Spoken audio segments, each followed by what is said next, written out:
शादी वाले दिन मैं अपनी दुल्हन वाली ड्रेस पहने हुए थी। तभी मेरे होने वाले पति ने मुझे सीधे शादी की गाड़ी से उतारकर हाईवे पर छोड़ दिया, सिर्फ इसलिए क्योंकि उसकी एक्स वाइफ, जो 3 महीने की प्रेग्नेंट थी, एयरपोर्ट पर रास्ता भटक गई थी। उसने कहा कि उसकी जिम्मेदारी वही है, लेकिन उसका असली प्यार मैं हूं। फिर वो पूरी बारात लेकर अपनी उस जिम्मेदारी को संभालने चला गया। उस पल मैं दुनिया का सबसे बड़ा मजाक बन गई थी। फोन की स्क्रीन पर उस इंसान का नंबर चमक रहा था जो कह रहा था कि वो मेरी शादी छीनने आ रहा है। मैंने अपने आंसू पोंछे और ठंडी आवाज में फोन उठाया। छीनने की जरूरत नहीं है कबीर। अगर तुम अभी शादी करने की हिम्मत रखते हो तो मैं हाँ कहने की हिम्मत रखती हूँ। उसे मैं नहीं चाहिए थी, इसलिए मैंने पलटकर उसी आदमी से शादी कर ली जहां तक कबीर कभी पहुंच ही नहीं सकता था। ठंडी हवा तेजी से गाड़ी के अंदर आ रही थी और मेरी करोड़ों की कस्टम मेड वेडिंग ड्रेस को चीरती हुई शरीर तक पहुंच रही थी। सिल्क और लेस मेरी त्वचा से चिपक गई थी और मुझे अंदर तक ठंड महसूस हो रही थी। मेरा नाम अनन्या है और आज मेरी शादी थी अर्जुन के साथ। कम से कम कुछ मिनट पहले तक तो यही सच था। हमारी शादी की गाड़ियों का काफिला रिंग एक्सप्रेसवे की इमरजेंसी लेन में खड़ा था। सबसे आगे लंबी रोल्स रॉयस खड़ी थी। अर्जुन अभी अभी उसी गाड़ी से उतरा था। वो तेजी से मेरी तरफ आया और मुझे नीचे उतार दिया। नहीं, धक्का नहीं दिया। उसने पहले मेरी सीट बेल्ट खोली, फिर दूसरी तरफ आकर गाड़ी का दरवाजा खोला, मेरा हाथ पकड़ा और मुझे बाहर उतरने पर मजबूर कर दिया। उसकी पकड़ बहुत ज्यादा सख्त नहीं थी, लेकिन इतनी मजबूत थी कि उसमें बहस की कोई जगह ही नहीं थी। अन्या, तुम खुद कैब लेकर वेन्यू पहुंच जाओ, ठीक है? अर्जुन गाड़ी के दरवाजे के पास खड़ा था। उसकी बोटाई बिल्कुल सीधी थी, बाल एकदम सेट थे। उसने मेरी तरफ ठीक से देखा तक नहीं। उसकी नजर मेरे सिर के ऊपर से निकलकर सीधे एयरपोर्ट जाने वाले रास्ते पर टिकी हुई थी। उसके फोन की स्क्रीन अभी भी जल रही थी। उस पर नाम लिखा था रिया, उसकी एक्स गर्लफ्रेंड, या यूं कहूं एक्स वाइफ। दोनों ने शादी रजिस्टर करवाई थी, लेकिन कभी शादी की रस्में नहीं हुई। फिर दोनों अलग हो गए। मैंने सुना था कि रिया 2 साल पहले विदेश चली गई थी और गायब हो गई थी। अब वो वापस आ चुकी थी। अर्जुन बिल्कुल सामान्य आवाज में बोला, जैसे मौसम की बात कर रहा हो। रिया एयरपोर्ट पर रास्ता भटक गई है। वो फोन पर रो रही है। मुझे उसे लेने जाना पड़ेगा। मेरा दिमाग सुन्न पड़ गया। ऐसा लगा जैसे किसी ने सिर पर जोर से हथौड़ा मार दिया हो। मैंने उसकी तरफ देखा, उसी आदमी की तरफ जो कुछ मिनट बाद मंडप में मेरा इंतजार करने वाला था। अर्जुन, तुम क्या बोल रहे हो? आज हमारी शादी है। होटल में सैकड़ों मेहमान इंतजार कर रहे हैं और तुम अपनी एक्स वाइफ को लेने एयरपोर्ट जाना चाहते हो? मेरे हर शब्द जैसे दांत भींचकर बाहर निकल रहे थे। मुझे यकीन ही नहीं हो रहा था कि ये सब सच में हो रहा है। हाईवे पर गाड़ियां तेजी से निकल रही थीं। हवा जोर से चीख रही थी, लेकिन अर्जुन की बातें मुझे बिल्कुल साफ सुनाई दे रही थीं। ये सब बेहुदा था, पूरी तरह पागलपन। आखिरकार उसने मेरी तरफ देखा, लेकिन उसकी आंखों में जरा भी शर्म नहीं थी। उल्टा ऐसा लग रहा था जैसे वो कोई बहुत बड़ा फर्ज निभा रहा हो। अन्या, जिद मत करो। रिया 3 महीने की प्रेग्नेंट है और बच्चा मेरा है। वो अकेली वापस आई है। यहाँ उसका कोई नहीं है। वो रास्ता भटक गई है। मैं उसे ऐसे अकेला नहीं छोड़ सकता। प्रेग्नेंट, 3 महीने, बच्चा उसका। मुझे लगा जैसे सारा खून सिर में चढ़ गया हो और अगले ही पल बर्फ बन गया हो। मेरे हाथ पैर सुन्न पड़ गए। रिया 2 साल से गायब थी। अब वो 3 महीने की प्रेग्नेंट थी। क्या सच में वो बच्चा अर्जुन का था?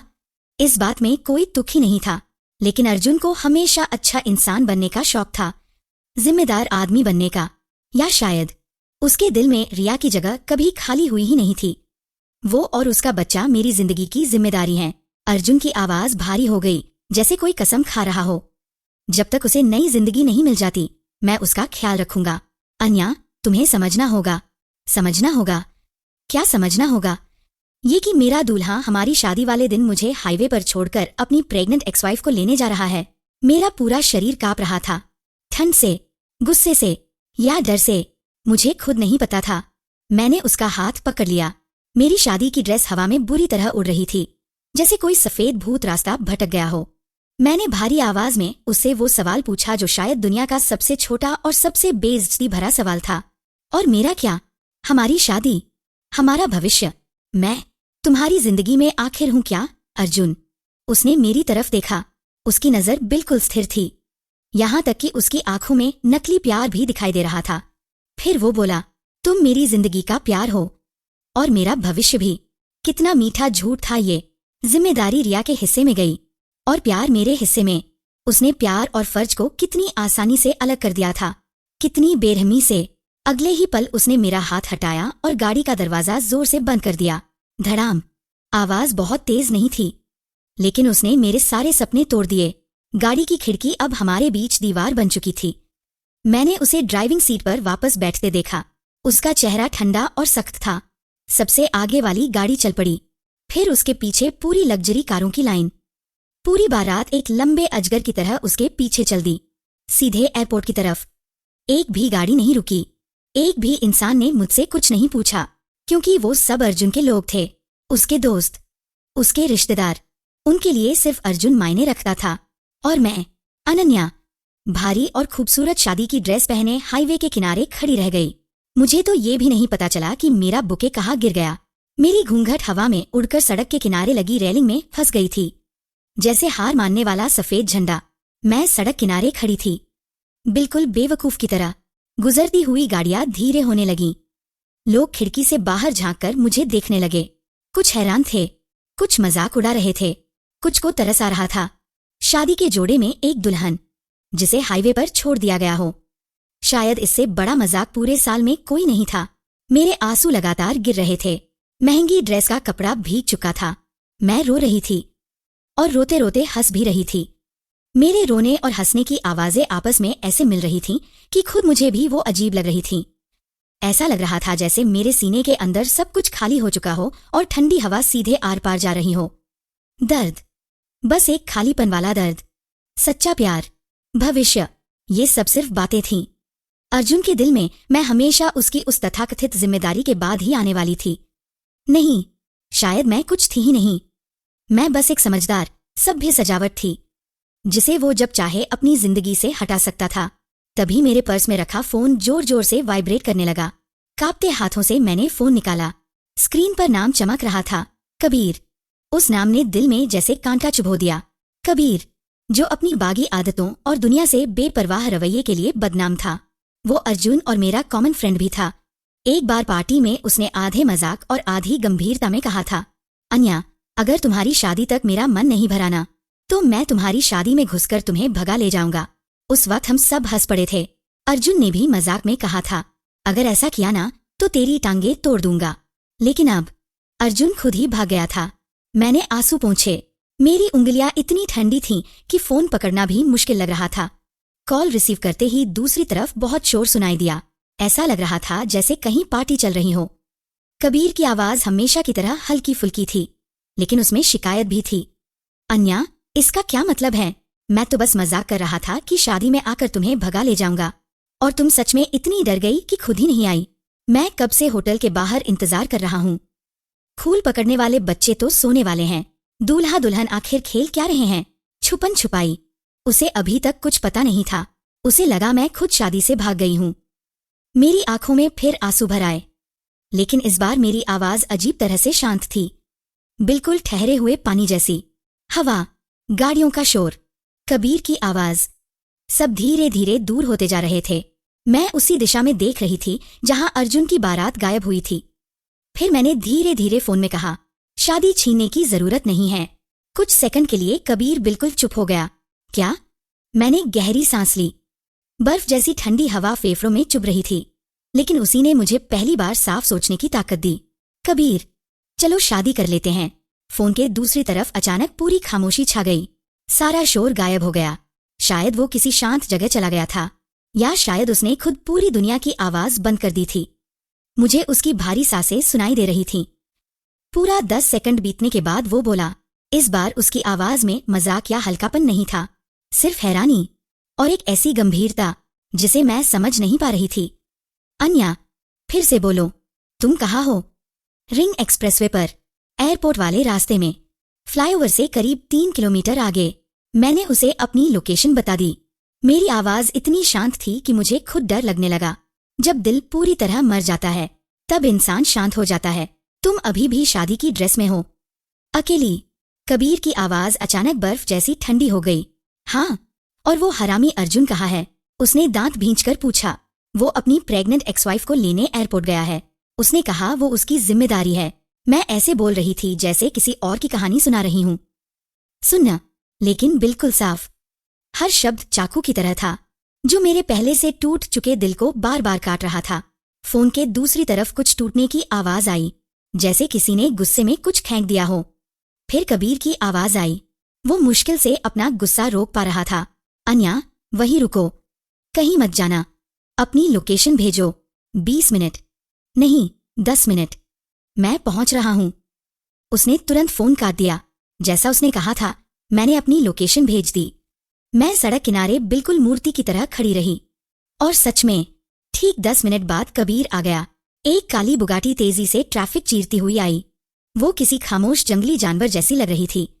गाड़ी मेरे सामने आकर जोर से रुकी। टायरों की आवाज सड़क पर चीख सी गई। दरवाजा खुला और कबीर तुरंत बाहर उतरा। आज वो हमेशा से अलग लग रहा था। उसने ब्लैक कलर का महंगा कस्टम सूट पहन रखा था। टाई नहीं थी। शर्ट के ऊपर के 2 बटन खुले हुए थे। साफ दिख रहा था कि वो जल्दी में आया है। फिर भी उसके अंदर वही रॉयल सा अंदाज था। उसने मुझे देखा। सड़क किनारे खड़ी हुई मैं, बिखरी हुई शादी की ड्रेस में, रेलिंग में उलझी हुई घूंघट, आंसुओं से भरा चेहरा। उसकी आंखों में पहले हैरानी आई, फिर गुस्सा और आखिर में बहुत गहरा दर्द। उसने मुझसे कुछ नहीं पूछा। वो सीधे मेरे पास आया, अपना कोट उतारा और मेरे कंधों पर डाल दिया। कोट अभी भी उसके शरीर की गर्माहट से गर्म था। उसने मेरी ठंडी लेस वाली ड्रेस को पूरी तरह ढक लिया। उसकी हरकतें बहुत हल्की और नरम थीं, बिल्कुल अर्जुन के उलट, जिसने मुझे गाड़ी से उतारते वक्त एक पल भी नहीं सोचा था। ठंड लग रही है? उसने धीमी आवाज में पूछा। मैंने सिर हिला दिया, लेकिन आंसू फिर भी गिरते रहे। अर्जुन के लिए नहीं, इस पल के लिए, इस गर्माहट के लिए। कबीर ने हाथ बढ़ाकर मेरे आंसू पोंछे। उसकी उंगलियां थोड़ी खुरदुरी थीं, लेकिन छूने में बहुत नरम। मत रो, उसने धीरे से कहा, वो इसके लायक नहीं है। फिर उसने गाड़ी का दरवाजा खोला। बैठो, मैं तुम्हें यहां से ले चलता हूं। मैं गाड़ी में बैठ गई। कबीर दूसरी तरफ जाकर ड्राइविंग सीट पर बैठा और दरवाजा बंद कर दिया। बाहर दुनिया की जितनी भी घूरती हुई निगाहें थीं, सब उस दरवाजे के बाहर रह गई। गाड़ी धीरे से स्टार्ट हुई और ट्रैफिक में मिल गई। हम कहाँ जा रहे हैं? मैंने सूखी आवाज में पूछा। कबीर की नजर सड़क पर ही थी। उसका चेहरा शांत लेकिन सख्त लग रहा था। Marriage registrar office. फिर उसने हल्की आवाज में कहा, आज का दिन शादी के लिए बहुत शुभ है। मैंने तुरंत उसकी तरफ देखा। वो मजाक नहीं कर रहा था। कबीर, मैंने जो अभी कहा था वो बस गुस्से में कहा था। मैंने समझाने की कोशिश की, हालांकि खुद मुझे नहीं पता था कि मैं सफाई क्यों दे रही हूं। उस वक्त चलो शादी कर लेते हैं कहना बस मजबूरी थी। गुस्सा था, बदला था, एक टूटी हुई लड़की की आखिरी कोशिश थी। लेकिन कबीर मुस्कुराया। इस बार उसकी मुस्कान में वो पुराना मजाक वाला अंदाज नहीं था। वो पूरी तरह गंभीर था। अन्या, मैंने उसे गुस्से में कही हुई बात नहीं समझा। उसने धीरे से कहा, मैं शादी से भगाने वाली बात मजाक में कहता था, लेकिन तुमसे शादी करने की बात कभी मजाक नहीं थी। मैं एकदम चुप रह गई। अर्जुन तुम्हें नहीं चाहता, लेकिन मैं चाहता हूं। कबीर की आवाज बिल्कुल शांत थी, लेकिन हर शब्द भारी लग रहा था। वो अंधा है, मैं नहीं। अगर तुम उससे शादी करने की हिम्मत रखती थी, तो मैं तुमसे शादी करने की हिम्मत रखता हूं। उसने मेरी तरफ एक पल देखा। मेरे दरवाजे हमेशा तुम्हारे लिए खुले थे। फिर उसकी आवाज और ठंडी हो गई। और अर्जुन ने तुम्हारे साथ जो किया है, उसकी कीमत मैं उससे 10 गुना नहीं, 100 गुना वसूल करूंगा। गाड़ी के अंदर खामोशी छा गई। मैं उसे देखती रही। हम कई सालों से एक दूसरे को जानते थे।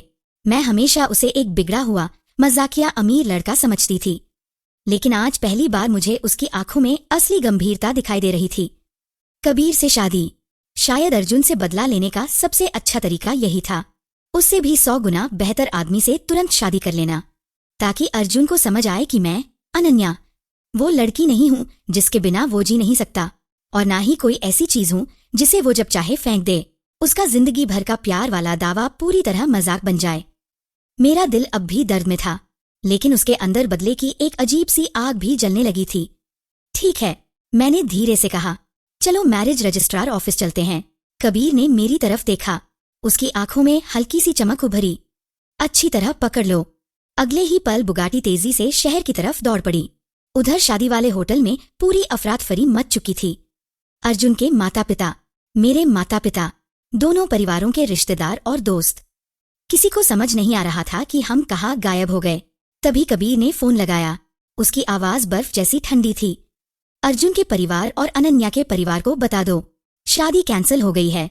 उसने बिना रुके आगे कहा, दुल्हन अनन्या अब मेरे साथ है। जिसे कोई दिक्कत है वो सीधे मुझसे बात करे। कबीर। उसने फोन ऐसे काट दिया जैसे कोई छोटी सी बात खत्म की हो।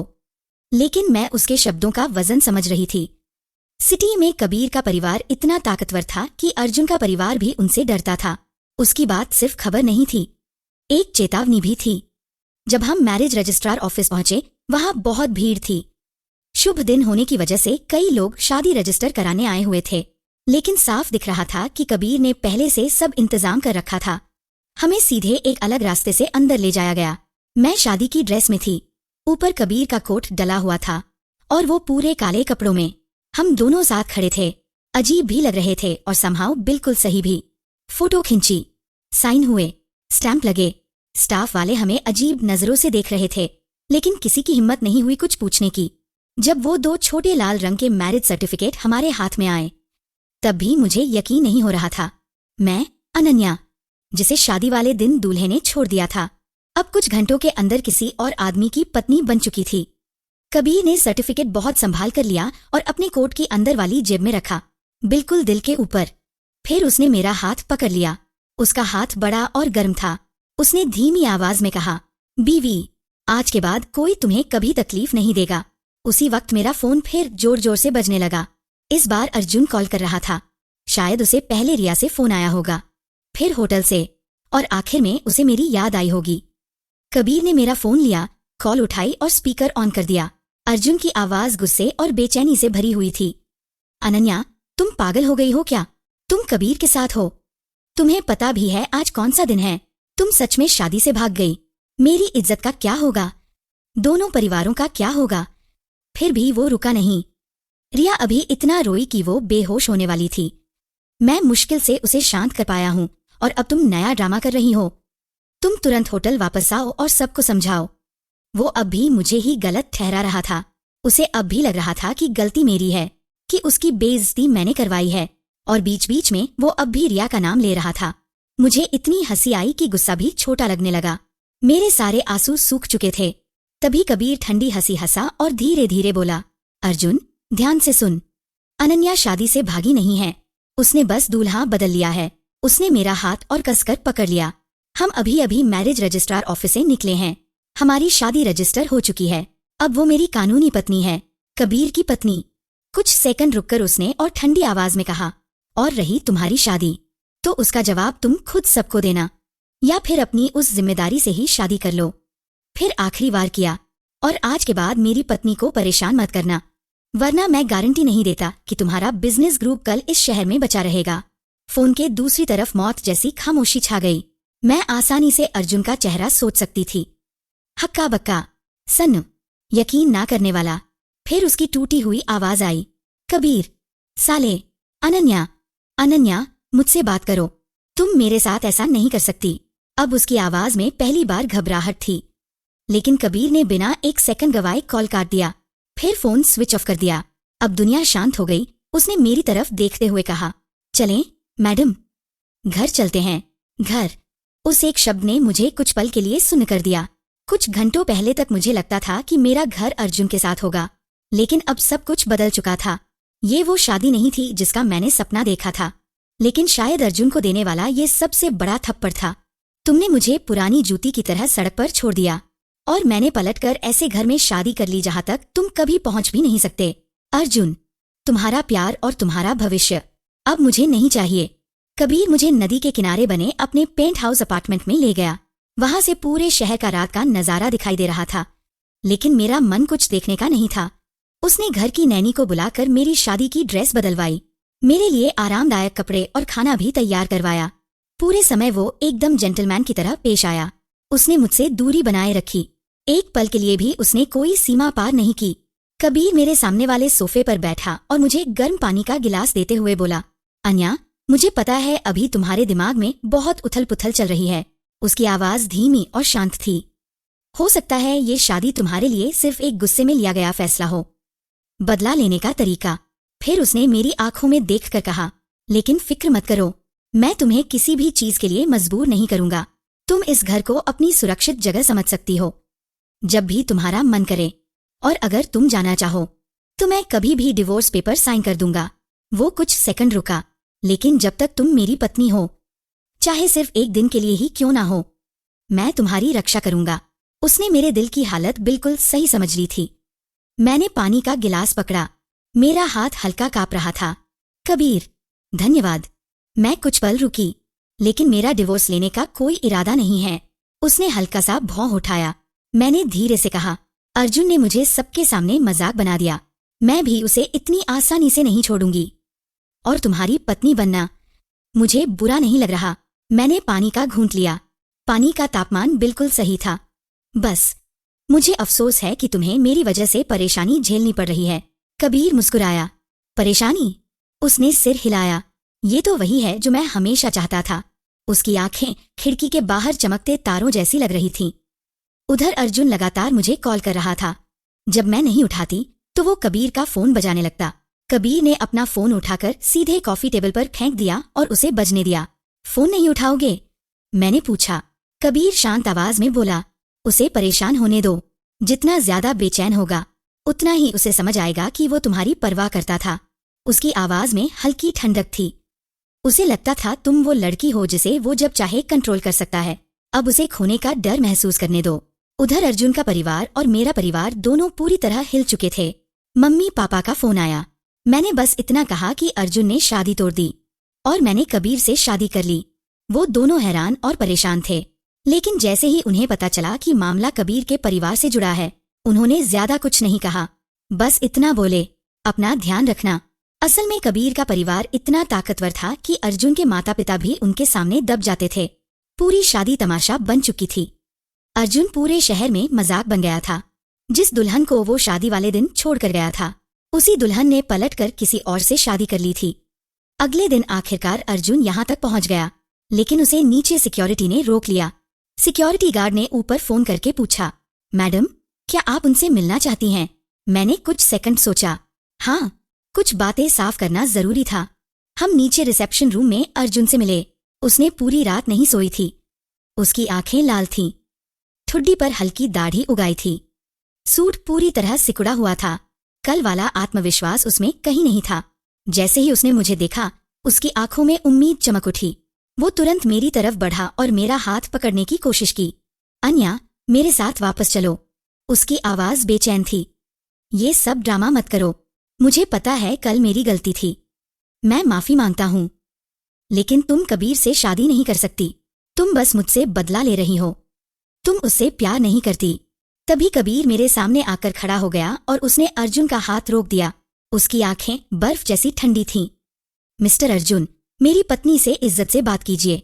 पत्नी, ये दो शब्द अर्जुन को ऐसे लगे जैसे किसी ने उसके सीने में चाकू घोंप दिया हो। वो तुरंत भड़क गया। कबीर, ज्यादा खुश मत हो।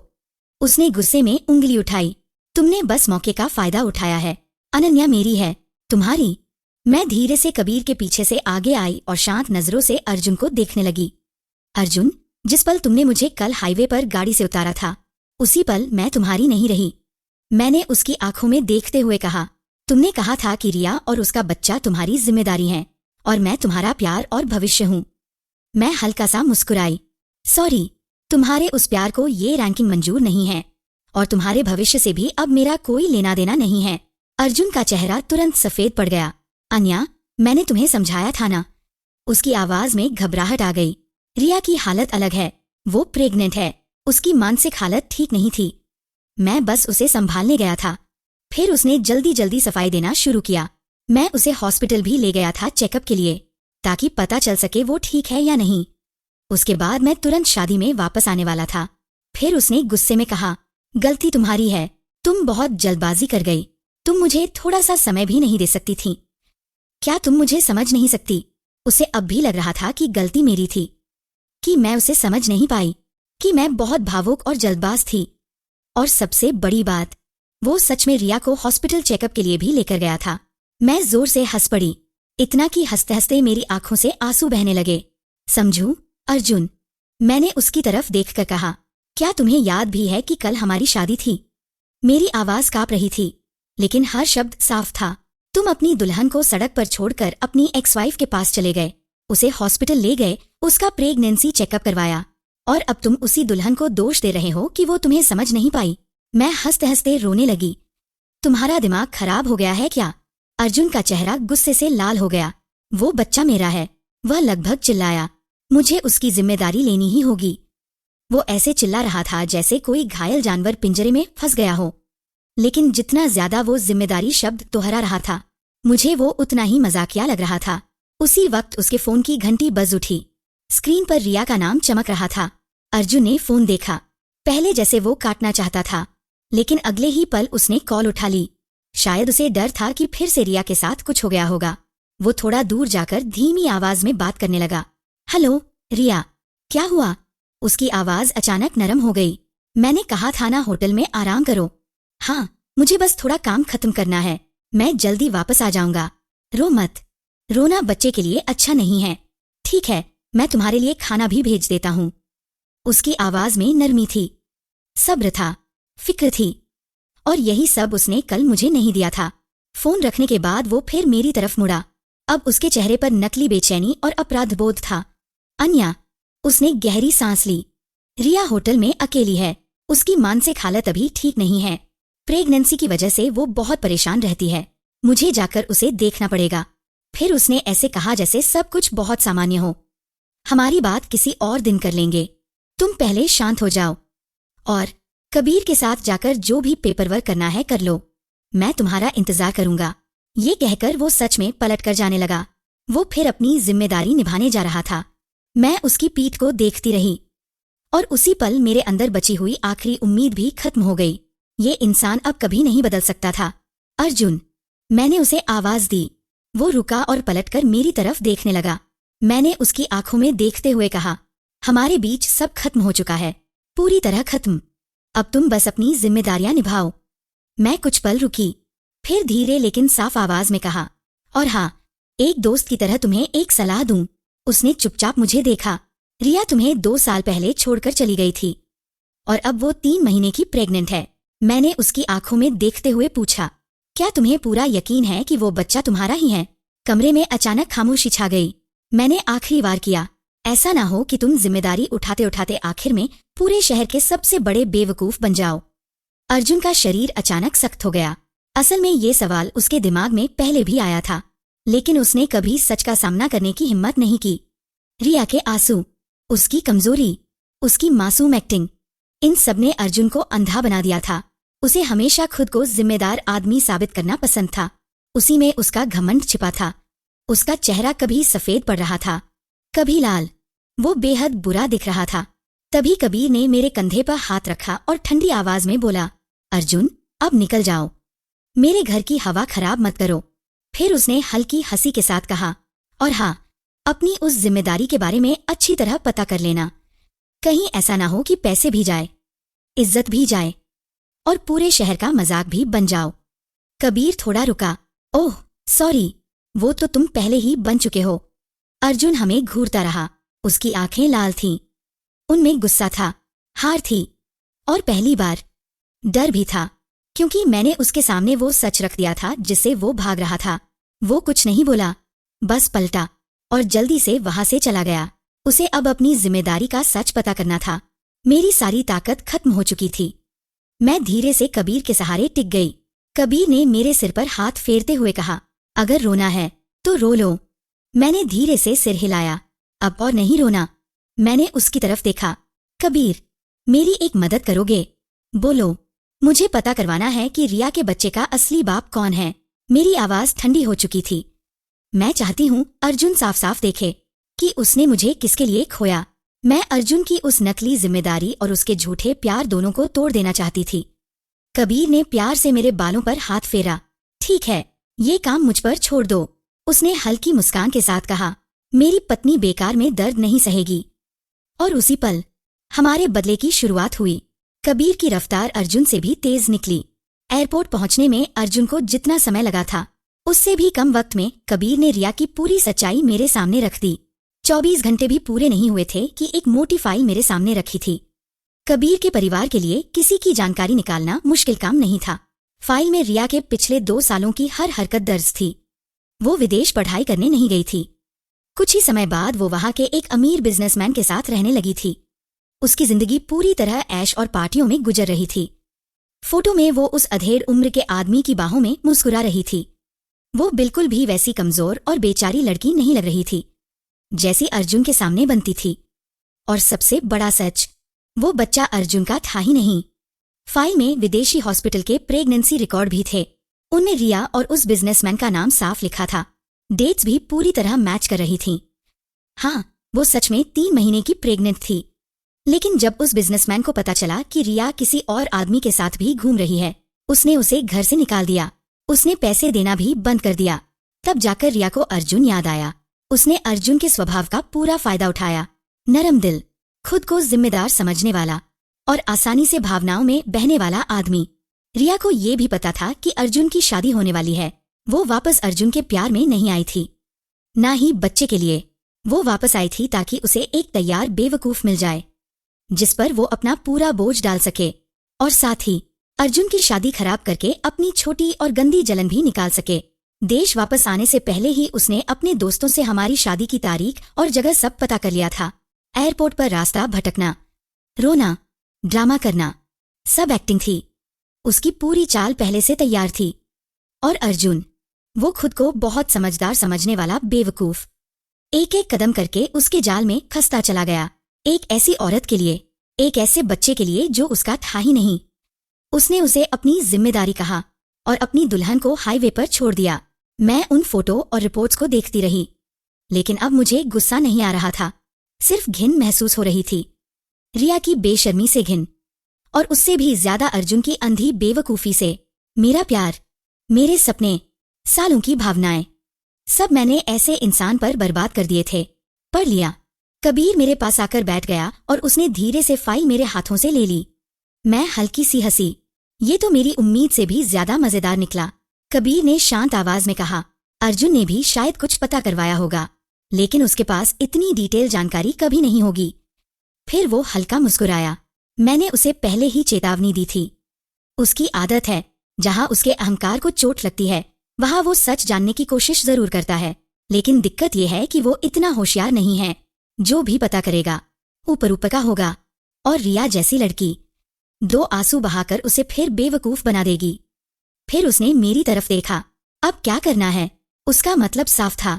वो मेरी तलवार बन चुका था, लेकिन उसे कहाँ और कैसे चलाना है ये फैसला मेरा था। मैंने धीरे से पूछा, अर्जुन को सबसे ज्यादा किस चीज से प्यार है? कबीर बिना सोचे बोला, अपनी इज्जत से, अपने बेवकूफ अहंकार से और अपने फैमिली बिजनेस से। मैं खिड़की के बाहर देखने लगी। मेरी आवाज बर्फ जैसी ठंडी हो चुकी थी। तो फिर उसे ये सब छीन लेते हैं। उसे जिम्मेदार अच्छा आदमी बनने का बहुत शौक है ना? उसे अपनी जिम्मेदारियों के लिए सब कुछ कुर्बान करने का नाटक करना बहुत पसंद है ना? मैंने धीरे से मुस्कुराकर कहा, तो अब पूरी दुनिया देखेगी कि उसकी ये तथाकथित जिम्मेदारी कितनी गंदी और घटिया है। मैं चाहती हूँ उसकी बनाई हुई नकली इमेज उसी के ऊपर गिरकर उसे कुचल दे। कबीर की आंखों में हल्की तारीफ चमकी। अच्छा प्लान है, क्या करना होगा? मैंने उसकी तरफ देखा। अर्जुन के माता पिता और उसकी कंपनी के कुछ बड़े शेयर होल्डर्स की मीटिंग अरेंज करवाओ। जगह होगी वही होटल जहां अर्जुन ने रिया को रखा है, रूफटॉप रेस्टोरेंट। समय कल दोपहर। कबीर हल्का मुस्कुराया। तुम उसे सबके सामने बेइज्जत करना चाहती हो? मैंने फाइल बंद की। नहीं, मैं उसे ऐसा सरप्राइज देना चाहती हूँ जिसे वो जिंदगी भर ना भूल सके। फिर मैंने पूछा, रिया का बर्थडे आने वाला है ना? कबीर ने तुरंत जवाब दिया, 3 दिन बाद। अगले ही पल वो मेरी तरफ देखकर हंस पड़ा। अनन्या, तुम सच में बहुत खतरनाक हो। फिर उसने धीरे से कहा, और मुझे ये बहुत पसंद है। उधर अर्जुन पिछले 2 दिनों से पूरी तरह बिखरा हुआ था। एक तरफ शादी वाला तमाशा पूरे शहर में फैल चुका था। उसकी और उसके परिवार की इज्जत मिट्टी में मिल गई थी। कुछ बिजनेस पार्टनर्स भी अब उनसे दूरी बनाने लगे थे। दूसरी तरफ मेरी कही हुई बात उसके दिमाग में कांटे की तरह चुभ रही थी। उसने चुपचाप रिया की जांच करवाने की कोशिश की, लेकिन रिया बहुत चालाक थी। वो रोती, चिल्लाती, उस पर भरोसा ना करने का इल्जाम लगाती, यहाँ तक कि उसने धमकी दी कि वो बच्चे को लेकर गायब हो जाएगी। और हर बार अर्जुन का दिल पिघल जाता। वो सच जानने की हिम्मत ही नहीं जुटा पा रहा था, क्योंकि उसे डर था कहीं सच उसकी पूरी दुनिया ना तोड़ दे। इसलिए उसने खुद को झूठ में ही आराम देना बेहतर समझा। वो लगातार मुझे मैसेज कर रहा था, माफी, प्यार, पछतावा, अन्या मैं तुमसे प्यार करता हूँ, गुस्सा मत हो, वापस आ जाओ। लेकिन मैंने एक भी मैसेज का जवाब नहीं दिया। उधर रिया बहुत खुश थी। उसे लगने लगा था कि अर्जुन अब पूरी तरह उसके कंट्रोल में है। वो धीरे धीरे खुद को अर्जुन की पत्नी की तरह पेश करने लगी। वो इशारों में कहती कि बच्चे को नाम चाहिए, घर चाहिए, पहचान चाहिए। उसे खुश करने के लिए अर्जुन ने वादा किया कि उसके बर्थडे पर वो एक बड़ी पार्टी देगा और उसी दिन वो रिया को अपने परिवार और दोस्तों से ऑफिशियली मिलवाएगा। जगह उसी होटल का रूफटॉप रेस्टोरेंट। सब कुछ बिल्कुल मेरे प्लान के मुताबिक चल रहा था। रिया के बर्थडे वाले दिन पूरा रूफटॉप बहुत खूबसूरती से सजाया गया था। रोमांटिक लाइट्स, फूल, महंगा डेकोरेशन। अर्जुन ने पूरा रेस्टोरेंट बुक कर लिया था। उसने अपने माता पिता, करीबी रिश्तेदार और कुछ बड़े बिजनेस पार्टनर्स को बुलाया था। और हाँ, कबीर को भी, क्योंकि वो कबीर को साबित करना चाहता था कि वो कितना जिम्मेदार आदमी है। उसने मुझे भी इनविटेशन भेजा था। उसे सच में लगता था कि रिया के लिए उसकी जिम्मेदारी देखकर मैं पिघल जाऊंगी, उसे समझ जाऊंगी और वापस उसके पास लौट आऊंगी। वो सच में उम्मीद से भी ज्यादा बेवकूफ था। मैं और कबीर पूरी तैयारी के साथ वहां पहुंचे। मैंने लाल रंग का गाउन पहना था। ऐसा लग रहा था जैसे आग की लपट चलकर अंदर आई हो। जैसे ही हम रेस्टोरेंट के अंदर दाखिल हुए, पूरा माहौल शांत हो गया। सबकी नजरें हम पर टिक गईं। अर्जुन ने जैसे ही मुझे देखा, उसकी आंखें चमक उठीं। उसे लगा मैं वापस उसके पास आने आई हूं। वो तुरंत मेरी तरफ बढ़ा। अन्या, तुम आ गई। उसकी आवाज में राहत थी। मुझे पता था तुम जरूर आओगी। लेकिन तभी कबीर ने मेरी कमर में हाथ डाला और उसे बीच में रोक दिया। उसकी आवाज बेहद ठंडी थी। मिस्टर अर्जुन, मैं और मेरी पत्नी मिस रिया का बर्थडे सेलिब्रेट करने आए हैं। आखिर हमारी जिंदगी को यहाँ तक पहुँचाने वाली वही तो है। कबीर की बात सुनते ही अर्जुन का चेहरा तुरंत सख्त हो गया। रिया ने सफेद रंग की ड्रेस पहनी हुई थी। उसका हल्का सा निकला हुआ पेट साफ दिखाई दे रहा था। वो खुशी से अर्जुन के कंधे से लगी खड़ी थी। लेकिन जैसे ही उसने मुझे देखा, उसकी आंखों में घमंड और चुनौती की चमक आ गई। अनन्या, तुम आ गई। उसने हल्की कमजोर आवाज में कहा। Thank you. और मिस्टर कबीर, आपका भी। फिर वो अर्जुन से और सट गई। मैं और अर्जुन दोनों बहुत खुश हैं। उसकी आवाज नरम थी, लेकिन उसमें साफ दावा छिपा था। मैं मुस्कुराई। जरूर आना था, इतना खास दिन हो। और मैं न आऊं? मैं धीरे धीरे चलते हुए मुख्य टेबल तक पहुंची। अर्जुन के माता पिता के चेहरे बेहद खराब थे। उन्हें रिया बिल्कुल पसंद नहीं थी, लेकिन बच्चे की वजह से वो सब कुछ सह रहे थे। थोड़ी देर बाद पार्टी शुरू हुई। अर्जुन ने जबरदस्ती मुस्कुराते हुए सबका धन्यवाद किया। फिर उसने रिया की तरफ बहुत प्यार से देखते हुए कहा, आज रिया का जन्मदिन है और आज मैं एक और बात ऑफिशियली अनाउंस करना चाहता हूँ। उसने गहरी सांस ली। भले ही मैं और रिया अलग हो चुके थे, लेकिन अब हमारे बीच एक बच्चा है। उसकी आवाज और भारी हो गई। ये मेरी जिम्मेदारी है और मैं जिंदगी भर रिया और इस बच्चे का ध्यान रखूंगा। ये कहते हुए उसने जेब से एक अंगूठी निकाली। आज वो सबके सामने रिया से कोई वादा करने वाला था। सच में बहुत भावुक सीन था। रिया ने तुरंत अपना मुंह ढक लिया। उसकी आंखों में आंसू आ गए। लेकिन जैसे ही अर्जुन वो अंगूठी उसके हाथ में पहनाने वाला था, मैंने धीरे से ताली बजाई। अगले ही पल रेस्टोरेंट की बड़ी स्क्रीन जल उठी, लेकिन उस पर कोई प्यारा बर्थडे वीडियो नहीं चला। स्क्रीन पर एक के बाद एक फोटो आने लगी। रिया विदेश में उस उम्रदराज अमीर बिजनेसमैन की बाहों में थी। कभी पार्टी, कभी होटल, कभी बेहद करीब वाली तस्वीरें। इतनी खुली और बेहिचक तस्वीरें कि पूरा हॉल सन्न रह गया। फिर स्क्रीन पर विदेशी हॉस्पिटल की प्रेगनेंसी रिपोर्ट आई। उसमें साफ लिखा था, बच्चे की ड्यू डेट और पिता के नाम की जगह उस बिजनेसमैन का नाम। इसके बाद वीडियो चला। वो वही अमीर आदमी था। कबीर के लोगों ने उसे विदेश में ढूंढ निकाला था। कैमरे के सामने वो हंसते हुए बोला, रिया, वो लड़की बस पैसे के पीछे भागने वाली औरत है। वो बच्चे के बहाने मुझे फंसाना चाहती थी। फिर वो हंसा, लेकिन बेचारी इतनी भी समझदार नहीं निकली। वैसे भी वो बच्चा मेरा नहीं हो सकता। मैंने बहुत पहले ही ऑपरेशन करवा लिया था। फिर उसने कंधे उचकाए। और वैसे भी टाइमलाइन मैच नहीं करती। वो एक साथ कई लड़कों के साथ घूम रही थी। किसका बच्चा है पता नहीं, लेकिन मेरा नहीं है। अगर वो मुझे बेवकूफ बनाना चाहती है तो उसे जाकर कहीं और मरना चाहिए। पूरा हॉल मौत जैसी खामोशी में डूब गया। सबकी नजरें पहले स्क्रीन पर गईं, फिर रिया पर। और आखिर में अर्जुन पर। रिया का चेहरा बिल्कुल सफेद पड़ चुका था और अर्जुन, वो जैसे पत्थर बन गया था। उसके हाथ से अंगूठी छूटकर नीचे गिर गई। टन। अंगूठी कालीन पर लुढ़कती चली गई। आवाज बहुत हल्की थी, लेकिन ऐसा लगा जैसे पूरे हॉल में बम फट गया हो। स्क्रीन पर वीडियो और फोटो बार बार चलते रहे। रिया की असली जिंदगी, उस अमीर आदमी की नफरत, हर चीज अर्जुन के चेहरे पर तमाचे की तरह पड़ रही थी। नहीं, रिया सबसे पहले चीखी, ये झूठ है, सब नकली है। वो पागलों की तरह स्क्रीन की तरफ भागी और उसे बंद करने की कोशिश करने लगी।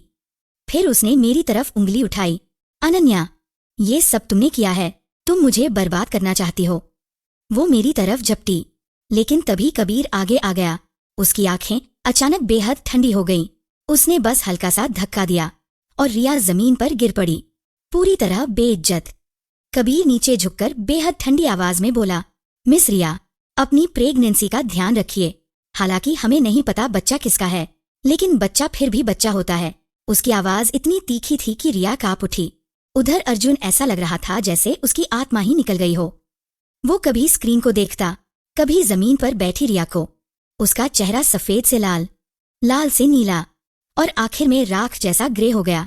जिस जिम्मेदारी को वो सीने से लगाकर घूम रहा था, जिसके लिए उसने अपनी दुल्हन तक छोड़ दी थी, वो सब एक गंदा झूठ निकला। अर्जुन, पूरा शहर जिसे जिम्मेदार और समझदार आदमी समझता था, असल में सबसे बड़ा बेवकूफ निकला, एक इस्तेमाल किया हुआ मोहरा। अर्जुन, अर्जुन, मेरी बात सुनो। रिया रोते हुए उसके पैरों से लिपट गई। ये सब अनन्या ने किया है, वो मुझसे जलती है, उसने फोटो एडिट करवाए हैं। उधर अर्जुन के पिता, जो अर्जुन ग्रुप के चेयरमैन थे, गुस्से से कांप रहे थे। उन्होंने टेबल से कप उठाया और जोर से जमीन पर दे मारा। निकम्मू, उनकी आवाज पूरे हॉल में गूंज उठी। उन्होंने उंगली अर्जुन की तरफ तान दी। इसे तुम जिम्मेदारी कहते हो? इस औरत के लिए तुमने शादी तोड़ी, पूरे परिवार की इज्जत मिट्टी में मिला दी। तुम्हारे दिमाग में आखिर चल क्या रहा था? एक औरत ने तुम्हें पूरी तरह बेवकूफ बना दिया। तुमने हमारे परिवार का नाम डुबो दिया। कुछ बड़े शेयर होल्डर्स भी अब चुप नहीं बैठे, उनके चेहरे भी खराब हो चुके थे। चेयरमैन साहब, हमें जवाब चाहिए। पहले शादी का तमाशा और अब ये स्कैंडल। कंपनी की इमेज बर्बाद हो चुकी है, कल स्टॉक प्राइस जरूर गिरेगी। ऐसी हालत में कंपनी कैसे चलेगी? जब दीवार गिरती है तो हर कोई धक्का देने लगता है। अर्जुन अब पूरी तरह अकेला पड़ चुका था। उसने धीरे से सिर नीचे किया और रिया को देखा, जो उसके पैरों से चिपक कर रो रही थी। जिस चेहरे को वो कभी सबसे ज्यादा प्यार करता था, अब उसी चेहरे में उसे सिर्फ झूठ और गंदगी दिखाई दे रही थी। उसे अचानक शादी वाला दिन याद आया, जब उसने गर्व से कहा था, रिया और उसका बच्चा मेरी जिंदगी की जिम्मेदारी हैं। उसे वो पल भी याद आया, जब उसने मुझसे कहा था, तुम मेरा सच्चा प्यार और मेरा भविष्य हो। उसने खुद अपने हाथों से अपने प्यार और अपने भविष्य को दूर धकेल दिया था, सिर्फ एक झूठ को गले लगाने के लिए। अचानक उसने गुस्से में पैर उठाया और रिया को जोर से लात मार दी। दफा हो जाओ यहाँ से, झूठी औरत। उसकी आंखें खून जैसी लाल थीं। रिया टेबल के कोने से टकराकर गिर गई। उसने हैरानी से अर्जुन को देखा। अर्जुन, तुमने मुझे मारा? मैं तुम्हारे बच्चे की माँ हूँ। मेरा बच्चा? अर्जुन कड़वी हंसी हंसा, ऐसी हंसी जो रोने से भी ज्यादा दर्दनाक थी। उसने स्क्रीन की तरफ इशारा किया। बताओ, ये बच्चा आखिर किसका है? रिया, तुमने अपने झूठ से मेरी जिंदगी बर्बाद कर दी। तुमने मुझे क्या समझ रखा था? बेवकूफ। और उसी पल अर्जुन पूरी तरह टूट गया। उसका घमंड, उसकी नैतिकता, उसकी जिम्मेदारी वाला नकली चेहरा, सब कुछ उसी पल खत्म हो गया। मैं वहां खड़ी सब कुछ ठंडे चेहरे से देख रही थी, लेकिन मुझे कोई खुशी महसूस नहीं हो रही थी। बस एक अजीब सी थकान थी, जैसे आखिरकार सब खत्म हो गया हो, जैसे लंबे तूफान के बाद धूल बैठ गई हो। यही तो अर्जुन चाहता था। अचानक अर्जुन ने मेरी तरफ देखा। उसकी आंखों में दर्द था, पछतावा था और भीख मांगने वाली बेबसी थी। अन्या, उसकी आवाज कांप रही थी। मैं गलत था, सच में गलत था। मैं बेवकूफ हूं, घटिया इंसान हूं। वो रोने लगा। प्लीज मुझे माफ कर दो, हम फिर से शुरू कर सकते हैं ना? मैं सिर्फ तुमसे प्यार करता हूं। वो धीरे धीरे मेरी तरफ बढ़ने लगा। अब उसे अपनी गलती समझ आई थी। अब उसे प्यार याद आ रहा था, लेकिन बहुत देर हो चुकी थी, बहुत ज्यादा देर। तभी कबीर मेरे सामने दीवार की तरह आकर खड़ा हो गया। उसकी आवाज बर्फ जैसी ठंडी थी। अर्जुन, अब तुम्हें उसका नाम लेने का भी हक नहीं है। कबीर, हटो मेरे सामने। अर्जुन पागलों की तरह कबीर को धक्का देने लगा, लेकिन अगले ही पल कबीर ने उसका हाथ मोड़कर पीछे कर दिया। अर्जुन दर्द से झुक गया। कबीर उसके कान के पास झुककर बोला, तुम अपनी औरत और उसके बच्चे की सच्चाई तक नहीं जान पाए और मुझसे लड़ने चले हो। उसने तिरस्कार से हंसते हुए कहा, अर्जुन, तुम सिर्फ बेवकूफ नहीं हो, तुम नाकाबिल भी हो। उधर अर्जुन के पिता गुस्से से चिल्लाए, पुलिस बुलाओ, इस औरत को गिरफ्तार करवाओ, फ्रॉड किया है इसने। पूरा माहौल अफरातफरी में बदल गया। रिया को भी समझ आ गया था कि अब अर्जुन उसे नहीं बचा सकता, उल्टा वो खुद कानूनी मुसीबत में फंसने वाली है। वो चुपचाप भागने की कोशिश करने लगी, लेकिन होटल की सिक्योरिटी ने उसे तुरंत रोक लिया। वो जमीन पर गिरी हुई थी, बिल्कुल मरी हुई मछली जैसी, पूरी तरह खत्म। अर्जुन ये सब देखता रहा, गुस्से से कांपता पिता, नफरत से देखते शेयर होल्डर्स, जमीन पर पड़ी रिया और मेरी ठंडी बेरुखी। उसी पल उसे समझ आया कि उसने क्या खो दिया। एक नकली जिम्मेदारी के लिए उसने उस इंसान को खो दिया जो सच में उससे प्यार करता था। उसने अपनी इज्जत खो दी, अपने परिवार का भरोसा खो दिया और शायद अपनी कंपनी भी। अचानक वो जमीन पर बैठ गया और सिर पकड़कर जोर से चीख पड़ा। उसने खुद अपने हाथों से जो महान इंसान वाली मूर्ति बनाई थी, वो अब पूरी तरह टूट चुकी थी और उसके टुकड़े उसी को कुचल रहे थे। मैंने मुंह फेर लिया, अब इस तमाशे को और देखने का मन नहीं था। चलें, मैंने कबीर से कहा। कबीर ने सिर हिलाया। उसने मेरा हाथ पकड़ा और हम दोनों वहां से बाहर निकल गए। किसी ने हमें रोकने की कोशिश नहीं की। पीछे अर्जुन की चीखें थीं, रिया की गालियां थीं और अर्जुन के पिता की दहाड़, लेकिन हम पीछे मुड़कर नहीं देखे। होटल से बाहर निकलते ही तेज धूप आंखों में पड़ी। मैंने गहरी सांस ली। हवा बहुत हल्की लग रही थी। ऐसा लगा जैसे सीने पर रखा भारी पत्थर आखिर हट गया हो। लेकिन ये अंत नहीं था, ये तो बस उस सजा की शुरुआत थी जिसका अर्जुन हकदार था। कबीर ने ये मौका हाथ से नहीं जाने दिया। अर्जुन की बेवकूफी ने उसे सीधा हमला करने का बहाना दे दिया था। बिजनेस में चोट, कानूनी केस, बर्बाद होती इज्जत, सब कुछ लहर की तरह अर्जुन पर टूट पड़ा और वो उसमें पूरी तरह डूब गया। अच्छा लग रहा है? कबीर ने पूछा। मैंने धीरे से मुस्कुराकर कहा, बहुत अच्छा। उसकी बनाई हुई दुनिया को टूटते देखना, उसे उसकी घमंड और मूर्खता की कीमत चुकाते देखना, मेरे अंदर का हर हिस्सा संतोष महसूस कर रहा था। मैंने उसे पूरी तरह हराया था। रिया का बर्थडे पार्टी असल में उसके और अर्जुन के लिए अदालत बन गई। रिया को पुलिस पकड़कर ले गई। उस पर धोखाधड़ी का केस लगा। बाद में बच्चे का टेस्ट भी हुआ और वो बच्चा सच में अर्जुन का नहीं निकला। असल बाप कौन था, रिया को खुद याद नहीं था। उसकी जिंदगी पूरी तरह खत्म हो चुकी थी। उधर अर्जुन पूरे शहर का सबसे बड़ा मजाक बन गया। वो आदमी जिसने अपनी दुल्हन को छोड़कर एक्स वाइफ और उसके बच्चे की जिम्मेदारी उठाई और बाद में पता चला कि बच्चा उसका था ही नहीं। अर्जुन ग्रुप के शेयर नीचे गिर गए। शेयर होल्डर्स भड़क उठे। गुस्से में अर्जुन के पिता ने उससे कंपनी के सारे पद छीन लिए, उसे घर से निकाल दिया और पैसे देना भी बंद कर दिया। उसी समय कबीर ने मौका देखकर अर्जुन ग्रुप के कई सस्ते शेयर खरीद लिए। फिर दूसरे शेयर होल्डर्स के साथ मिलकर कंपनी की पूरी स्ट्रक्चर बदल दी। जो अर्जुन कभी सबका चहेता था, वो एक रात में सब कुछ खो चुका था। नाम, पैसा, पद, परिवार, प्यार, सब खत्म। मैंने उसके बारे में खबरें देखना भी बंद कर दिया। कबीर के साथ जिंदगी बहुत शांत थी। वो अब भी मेरी इज्जत करता था, मुझे स्पेस देता था, लेकिन साथ ही बहुत ध्यान भी रखता था। वो मुझे बाहर अच्छा खाना खिलाने ले जाता, मेरे साथ फिल्में देखता और जब मुझे रात में नींद नहीं आती तो कमरे के बाहर खड़े होकर अपने बचपन की बेवकूफी भरी कहानियां सुनाता। धीरे धीरे मुझे एहसास हुआ, जिस कबीर को दुनिया बिगड़ा हुआ और लापरवाह लड़का समझती थी, असल में वो अंदर से बहुत नरम दिल इंसान था। उसने मेरे लिए बेरहमी से बदला लिया, लेकिन मेरे सामने वो हमेशा वही आदमी रहा जिसने हाईवे पर अपनी जैकेट मेरे कंधों पर रखकर कहा था, डरो मत, मैं हूं। मेरा जमे हुए दिल धीरे धीरे पिघलने लगा। ये अचानक हुई शादी शायद गलत वजह से शुरू हुई थी, लेकिन इसका अंजाम इतना बुरा भी नहीं लग रहा था। 3 महीने बाद एक बारिश भरे दिन मैं ऑफिस से नीचे उतरी। कबीर रोज की तरह मुझे लेने आने वाला था, लेकिन कंपनी के बाहर मुझे एक जाना पहचाना चेहरा दिखाई दिया, अर्जुन। वो बहुत दुबला हो चुका था। उसने सस्ता सा जैकेट पहना हुआ था, बाल बिखरे हुए थे और उसकी आंखें बिल्कुल खाली लग रही थीं, जैसे कोई बेघर इंसान। वो बारिश में पूरी तरह भीगा खड़ा था और जैसे ही उसने मुझे देखा, उसकी आंखों में अचानक उम्मीद चमक उठी। वो मेरी तरफ भागा, लेकिन सिक्योरिटी गार्ड ने उसे रोक लिया। अन्या, अन्या प्लीज, वो फटी हुई आवाज में चिल्लाया, मुझसे एक बार बात कर लो। मैं रुक गई। गार्ड ने मेरी तरफ देखा। मैंने हल्का सा सिर हिलाया और उसे अर्जुन को आने देने का इशारा किया। अर्जुन लड़खड़ाते हुए मेरे पास आया। उसके बालों से बारिश का पानी लगातार टपक रहा था। वो पूरी तरह टूटा हुआ लग रहा था। अन्या, उसने मुझे देखा। उसकी आंखों के आंसू बारिश में मिल चुके थे। मैं गलत था। मुझे 1000 बार मर जाना चाहिए। उसकी आवाज टूट रही थी। अब मेरे पास कुछ नहीं बचा, ना कंपनी, ना घर। अब हर कोई मुझ पर हंसता है। मैं अब ऐसे नहीं जी सकता। इतना कहते ही अर्जुन धड़ाम से बारिश में घुटनों के बल बैठ गया। बारिश का पानी उसके चेहरे पर बह रहा था, लेकिन उसके आंसू उससे भी ज्यादा साफ दिखाई दे रहे थे।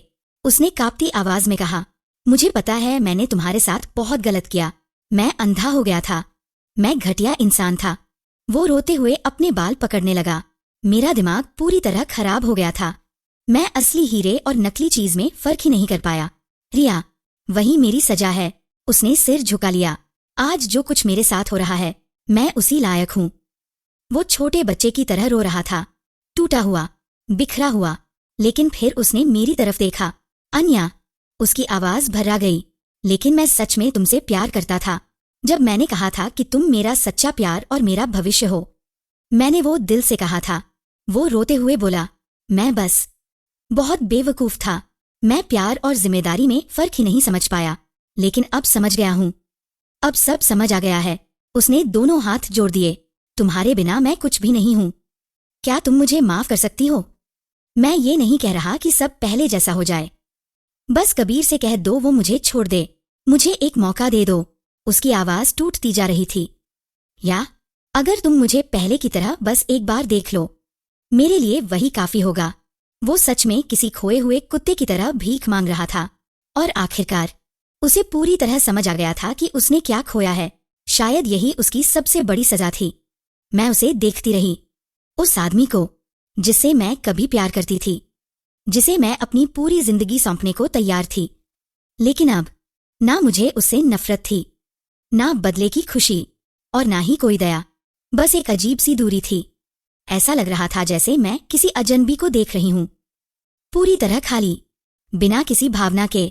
प्यार और नफरत दोनों के लिए ताकत चाहिए होती है, और अर्जुन अब मेरी एक भी भावना के लायक नहीं बचा था। मैंने शांत आवाज में कहा, अर्जुन। मेरी आवाज बारिश की आवाज को चीरती हुई उसके कानों तक पहुंची।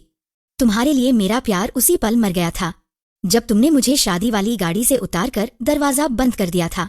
मैंने उसकी आंखों में देखते हुए कहा, वो प्यार उसी हाईवे पर मर गया, गुजरती गाड़ियों के पहियों के नीचे कुचलकर खत्म हो गया। उसका एक टुकड़ा भी नहीं बचा। अर्जुन कांप उठा। उसने सिर उठाकर मुझे देखा। उसकी आंखों में सिर्फ टूटन थी। मैंने बिना रुके कहा, तुम्हारा प्यार, तुम्हारा भविष्य अब तुम्हें नहीं चाहिए। आज तुम्हारी जिंदगी जैसी भी है, वो तुम्हारे अपने फैसलों का नतीजा है। उसमें मेरा कोई हाथ नहीं। मेरे चेहरे पर एक पल के लिए भी भाव नहीं बदले, क्योंकि सबसे बड़ा बदला नफरत नहीं होता। सबसे बड़ा बदला होता है पूरी तरह भूल जाना, पूरी तरह बेपरवाह हो जाना। उसी समय एक काली कार हमारे सामने आकर रुकी। दरवाजा खुला। कबीर हाथ में काला छाता लिए जल्दी जल्दी हमारी तरफ आया। जैसे ही उसने अर्जुन को घुटनों पर देखा, उसकी भौहें सिकुड़ गईं। उसकी आंखें तुरंत ठंडी हो गईं। वो सीधे मेरे पास आया और छाता मेरे ऊपर कर दिया। फिर उसने मुझे अपने पास खींच लिया। उसके कोट की गर्माहट ने तुरंत बारिश की ठंड दूर कर दी। उसने अर्जुन की तरफ देखा तक नहीं। जैसे जमीन पर घुटनों के बल बैठा वो आदमी कोई इंसान नहीं, बस कूड़े का ढेर हो। फिर उसने नीचे झुककर बहुत नरम आवाज में मुझसे पूछा, क्या हुआ? तुम जल्दी में बाहर आ गई थी ना? उसकी आवाज इतनी कोमल थी कि जैसे उसमें प्यार टपक रहा हो। बाहर बहुत ठंड है, चलो जल्दी कार में बैठते हैं, घर चलकर खाना खाते हैं। घर चलकर खाना खाना। इतने साधारण शब्द, लेकिन कितनी गर्माहट थी उनमें। मैंने ऊपर देखा। कबीर की आंखों में चिंता थी। सच्चा प्यार था, सुकून था। और अचानक मैं मुस्कुरा दी, दिल से। सच में मैंने खुद अपनी मर्जी से उसका हाथ पकड़ लिया। हमारी उंगलियां एक दूसरे में उलझ गईं।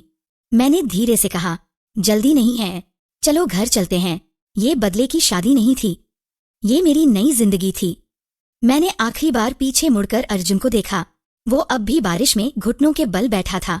बिल्कुल पत्थर की मूर्ति जैसा। उसकी खाली आंखें हमारे जुड़े हुए हाथों को देख रही थीं, हमारी मुस्कान देख रही थीं। उसने क्या खोया था? मुझे। और मैंने क्या पाया था? एक ऐसा इंसान जो सच में मुझे प्यार करता था, मेरी रक्षा करता था, और एक बिल्कुल नई जिंदगी। मैंने अर्जुन को पूरी तरह नजरअंदाज किया और कबीर के साथ कार में बैठ गई। कार चल पड़ी। सड़क का पानी उछलकर अर्जुन पर जा गिरा। मैंने रियर व्यू मिरर में देखा, वो अब भी वहीं घुटनों पर बैठा था। बारिश में उसका चेहरा धुंधला होता जा रहा था, छोटा और छोटा। मैंने नजर हटा ली। जिस अर्जुन ने मुझे कभी गाड़ी से धक्का देकर उतारा था, अब वही हमेशा के लिए मुझसे पीछे छूट चुका था, पूरी तरह। कबीर ने मेरा हाथ हल्के से दबाया। क्या सोच रही हो? मैं उसके कंधे पर सिर रखकर मुस्कुराई। बस यही कि आज का दिन बहुत अच्छा है। हाँ, आज सच में बहुत अच्छा दिन था, पुराने दर्द को दफनाने के लिए और नई जिंदगी शुरू करने के लिए। कार की खिड़की के बाहर बारिश रुक चुकी थी और दूर आसमान में हल्का सा इंद्रधनुष दिखाई दे रहा था।